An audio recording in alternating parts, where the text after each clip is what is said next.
Secretary of State John Kerry will be heading to Israel to meet with Prime Minister Benjamin Netanyahu on Friday to discuss a deal that would curb Iran's nuclear program. Now, Netanyahu is dead set against that plan that would ease sanctions if Iran suspends parts of its nuclear work, saying basically that the West would lose its leverage.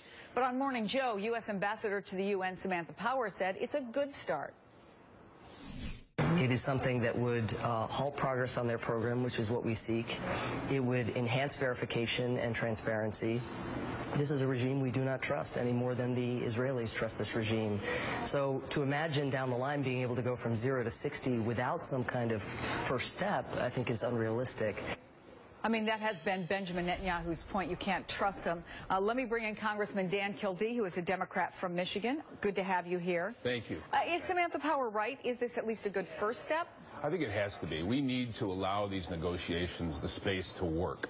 And that means that the sanctions can't just be used as a way to penalize Iran, but it can be used to incentivize their better behavior. And if we don't allow for that, if we don't even allow the possibility for that, then the sanctions will just be an unending penalty against Iran, and there'll never be a way to bring them back to the international community. We did hear from Benjamin Netanyahu over the weekend. Let me play for you what he said.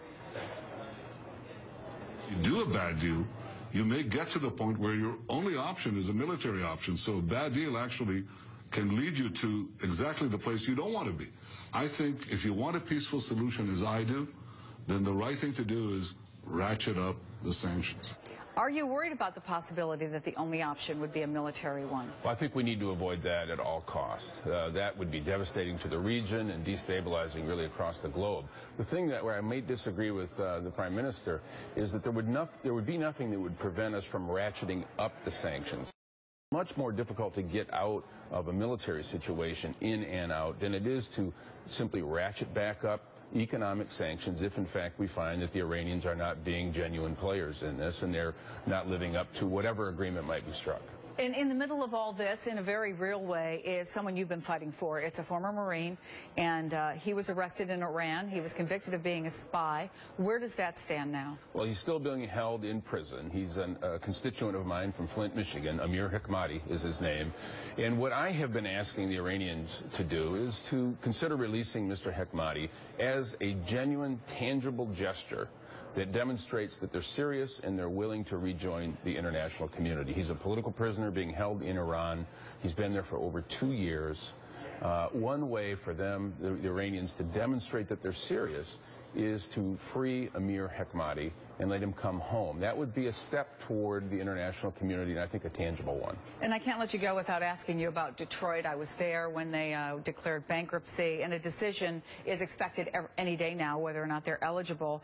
The Detroit Free Press had a story today, and I think it's hard for people to understand that for residents there and in surrounding communities, Flint, which is in your district, right, they're even being charged to replace streetlights. Right. What's the situation there? How much optimism or lack of optimism do you have? Well, I think if we just leave it to the bankruptcy process to solve this problem, it will get worse. The bankruptcy is a balanced solution. It can get Detroit or maybe Flint back to being in balance. But what we really need is new investment in these places, and that has to start at the federal level as well. So that's something that we all need to be involved with.